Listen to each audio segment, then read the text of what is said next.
Assalamualaikum warahmatullahi wabarakatuh. Saya Aina Patricia binti Rosazia, PIB 191 3. Okey, baiklah, hari ini saya nak berkongsi dengan anda semua berkenaan jenayah pembunuhan dan kesan pewarisannya ke atas pembahagian harta pusaka. Kita pergi tengok kepada takrifan dia. Jenayah dalam bahasa Arab disebut dengan perkataan jinayah ataupun jarimah. Yang mana Al-Mawardi ditakrifkan jarimah ni sebagai satu kesalahan menurut syariah yang mana kalau dilakukan boleh dikenakan hukuman hudud ataupun takzir. Dan jenayah ni juga ditakrifkan sebagai segala bentuk tindakan yang dilarang dan merosakkan. Sama ada benda tu dilakukan ke atas badan, harta ataupun sebagainya.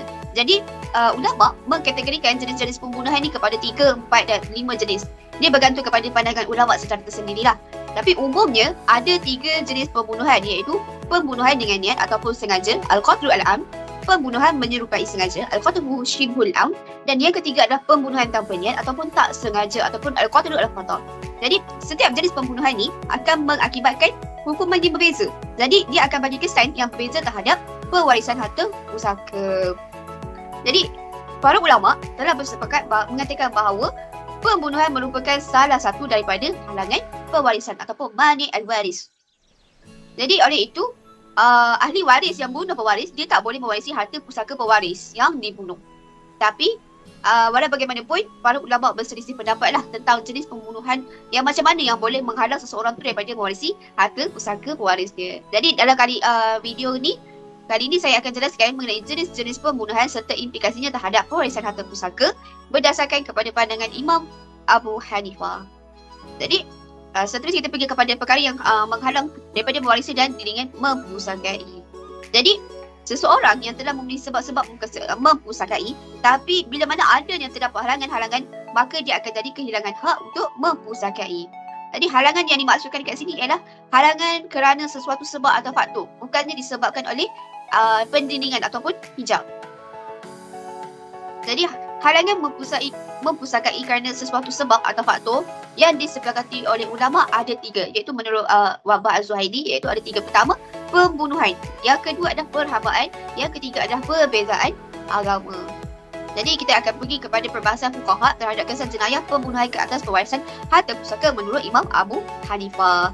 Jadi Imam Abu Hanifah menurut mazhab Hanafi, pembunuhan ini dia jadi penghalang untuk kita dapatkan dan mewarisi harta pusaka waris adalah pembunuhan secara sengaja, al-qatlu al-amid, pembunuhan kerana tersilap, al-qatlu al-khata', pembunuhan menyerupai sengaja, syibhu al-am, dan pembunuhan yang dianggap silap, al-jarimah al-khata'.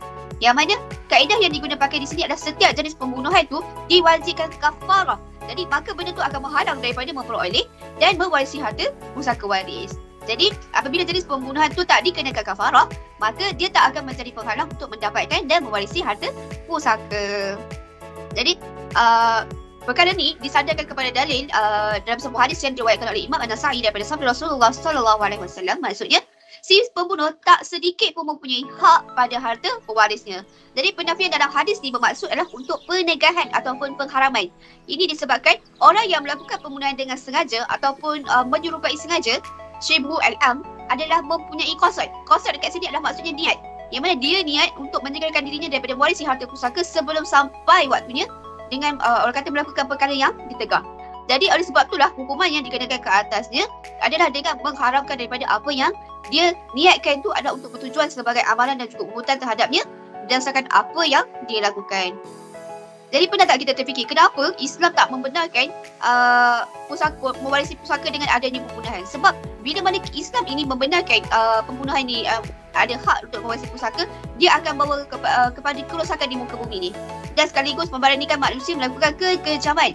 Sedangkan Allah Subhanahu Wa Taala tak suka kepada kerosakan. Tambahan lagi, orang kata pembunuhan secara tersalah ataupun yang menyerupainya adalah dianggap sebagai pembunuhan secara hakiki. Maksudnya macam ni.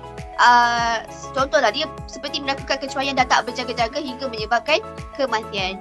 Jadi pada situasi macam tu, dia boleh timbul tuduhan pada niat untuk melakukan pembunuhan bertujuan bagi nak menyegerakan untuk mewarisi harta pusaka. Jadi oleh demikian, perbuatan tersebut berhak dihukum dan disifatkan dengan haram. Jadi sebab itulah diwajibkan kafarah ke atas diri dia.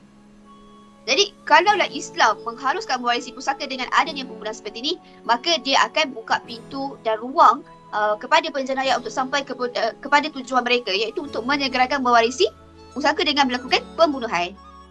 Jadi kemudian mereka akan mendakwa bahawa mereka ni membunuh secara tersalah.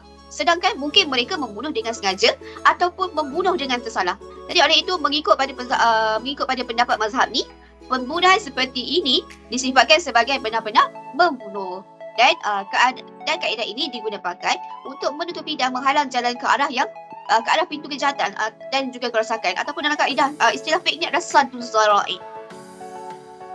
Jadi itu adalah perkara-perkara yang menghalang daripada mewarisi harta pusaka.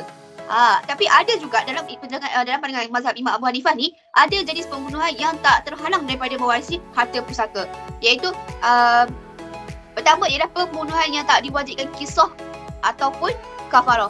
Maksudnya adalah selagi mana pembunuhan tu tak mewajibkan kisah dan juga kafarah, dia tak akan jadi penghalang untuk mewarisi harta meskipun pembunuhan tu secara sengaja, seperti pembunuhan dengan sesuatu yang hak, pembunuhan dengan keuzuran, pembunuhan dengan melakukan sebab, serta pembunuhan yang dilakukan oleh yang tidak mukallaf. Jadi, macam mana dikatakan dengan pembunuhan dengan sesuatu yang hak? Jadi, pembunuhan dengan sesuatu yang hak ni adalah membunuh secara kisah, seperti mana ahli waris tu, dia bunuh pewaris menurut tugasnya sebagai melaksanakan hukuman dari qadi untuk membunuhnya. Selain itu, dia membunuh sebagai menjalankan sesuatu hukuman had seperti membunuh orang yang murtad, serta membunuh bagi tujuan mempertahankan diri jika tak ada cara lain bagi mempertahankan nyawa diri sendiri. Jadi dalam situasi itu, syarak mewajibkan ke atas seseorang itu bunuh pewaris ataupun diharuskan untuk membunuh berdasarkan sandaran dalil kepada Al-Quran dan Surah Al-An'am ayat 151 yang bermaksud, dan janganlah kamu membunuh jiwa yang telah diharapkan Allah SWT membunuhnya melainkan dengan jalan yang hak yang dibenarkan oleh syarak.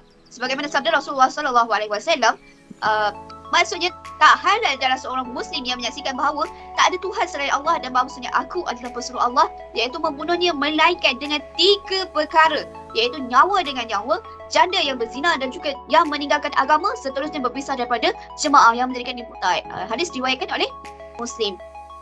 Jadi seterusnya kita pergi kepada pembunuhan dengan keuzuran. Okey, pembunuhan dengan keuzuran ni adalah seperti mana situasi suami bunuh isteri dia dalam keadaan isteri dia sedang berzina.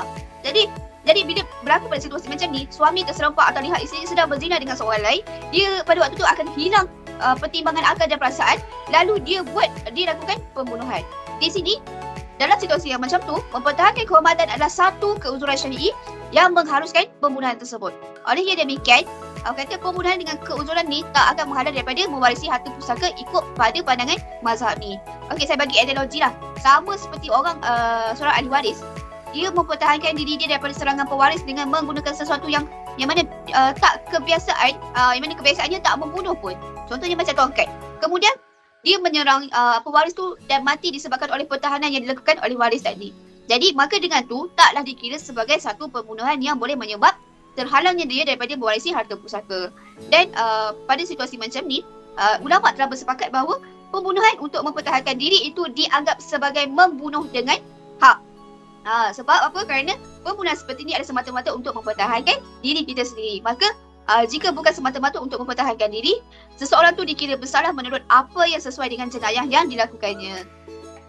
Seterusnya kita pergi kepada pembunuhan dengan melakukan sebab yang membawa kepada pembunuhan, iaitu pembunuhan yang tak dilakukan secara langsung oleh pembunuh. Jadi ia sekadar melakukan sesuatu perbuatan tu yang dia tak berhak melakukannya. Kemudian berikutan dengan tu berlakulah kematian pewaris.